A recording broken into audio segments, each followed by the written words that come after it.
Hello and welcome to this micro lesson on composition theories defined. The objective and the goal of this will be able to that we'll be able to discuss together the writing theories of writing for a product, writing for a process, and writing for post process theory. The intended purpose is because writing as a strict set of rules doesn't bode well to all students, and we all need to find what works best for us. So we're going to begin first by defining each of these theories, and then give limitations and advantages of each, and finally an assignment to understand how they all work and what's best for us. So first, writing as a product. The ideology of writing for a product can be overwhelming for beginners who are just starting out writing. And what it does is it puts the focus and the emphasis on that final and polished piece, on what the end product is. Now there are certain steps that you follow to get to that end product, but the emphasis is on the end piece. You know, in an academic environment, we receive a rubric, and that rubric will clearly explain uh, everything that we need to have for that project. It explains so we understand how the final product will be graded, on grammatical correctness, how clearly you organize the topic that you wrote on, and did you follow through to a logical conclusion. So to complete the assignment, it typically comes with a model or module of how it needs to be laid out, some sample. Um, in most cases, it flows through a thesis statement, your paper's organization, how you cited your sources, and finally, grammar mechanics. So it's very strict and very rigid. And then on the flip side, we can look at writing as a process. And writing as a process, the ideology of that is that it's to help you get past writer's block, that fear of sitting and looking at a blank page. As opposed to writing as a product, the idea behind process writing allows you to move freely back and forth in your thoughts as you write, a much more recursive process. And one of the things that stands out in it, one of the techniques used is writing freely. Um, Peter Elbow discussed it in his book, Writing with Power Techniques for Mastering the Writing Process. And in his book, he said, and I quote, most of the time it helps to separate the creating and criticizing processes so they don't interfere with each other. First, write freely and uncritically so that you generate as many words and ideas as possible without worrying whether they are good. Then turn around and adopt a critical frame of mind and thoroughly revise what you've written, taking what's good and discarding what isn't, and shaping what's left into something strong. So we see the emphasis then on writing as a process. There's a stark difference between process and product, namely the structure. The emphasis we see in the process is towards your ability to let thoughts flow freely, to help build confidence in your own voice.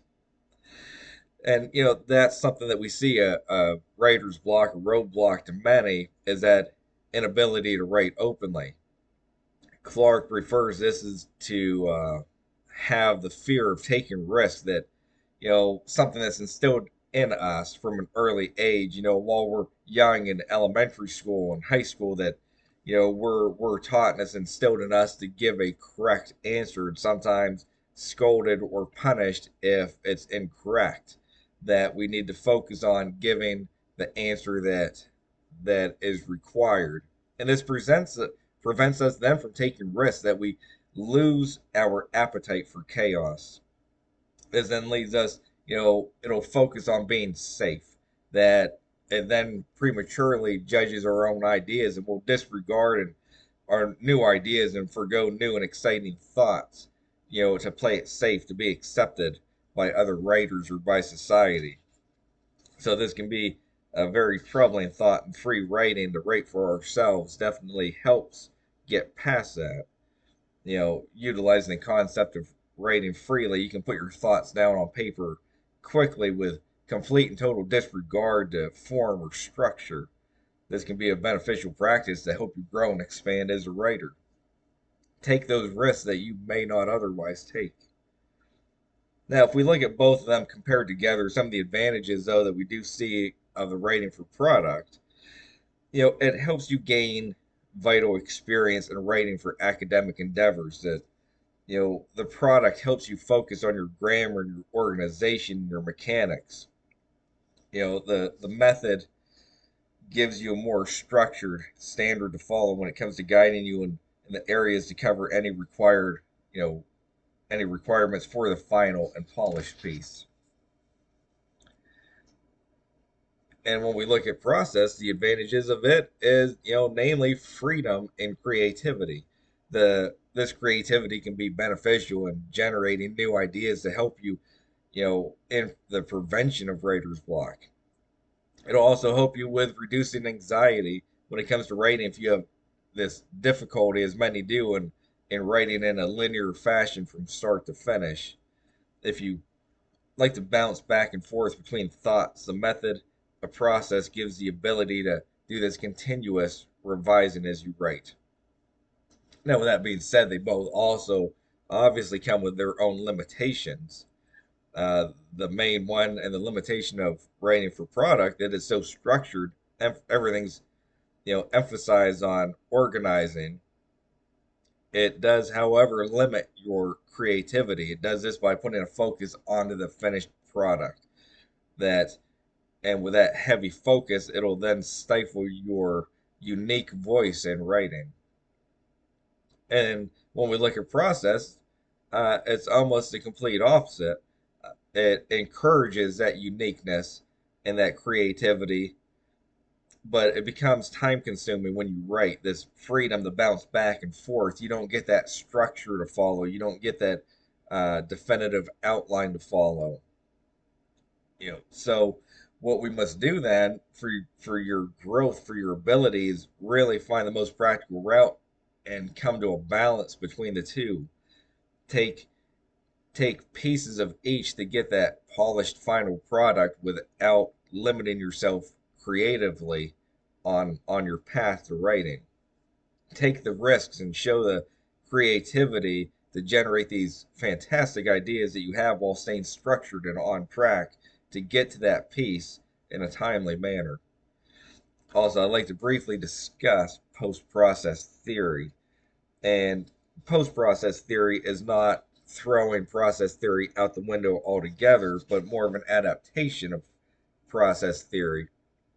Instead of saying that there is only one right way to go towards it, Trumbull discusses it as stating that writing is a socially situated, contextual, and interactive activity. That it cannot be an individual product with a strict set of universal rules. So, if composition then is a social endeavor, not a solely individual product, groups or pairs change the dynamic of the writing process. By getting into groups and pairs to discuss a topic, that helps with brainstorming and generating ideas and bouncing those ideas off your peers. The overall idea to help become a better writer by opening up more to new ideas through this collaboration. So, what the assignment is then for you, now that we've discussed three theories briefly, I'd like you to take time to write 3 essays of 300 words each on any topic that you choose, anything that interests you. In the first essay, I would like you to sit and just write without brainstorming or get peer review. I want your focus to be on the final product, to focus on your organization, your grammar, and the mechanics of the paper. Your second essay, again on any topic you find interesting, I want you to take the time to brainstorm and commit to at least 10 minutes of free writing on the topic. As Pastor H.B. Charles refers to this as writing yourself empty. Write everything you know on the topic down on a piece of paper until you can't think of anything else, and then go from there to create your outline and your rough draft and get your peer review and then complete your final draft. And the last essay again on any topic, but this time I want you to be paired with someone else. And the topic should be focused on a specific rhetorical situation that you agree upon. But I would like each of you to pick your own audience. Something perhaps like one of you write to a school board and the other person write to the student body on this rhetorical situation. And once you finish your product, I want you to compare these writings and that way be able to see how your intended audience then changes your voice in the paper. And even though you collaborate on the topic, your focuses and your papers will come out quite different.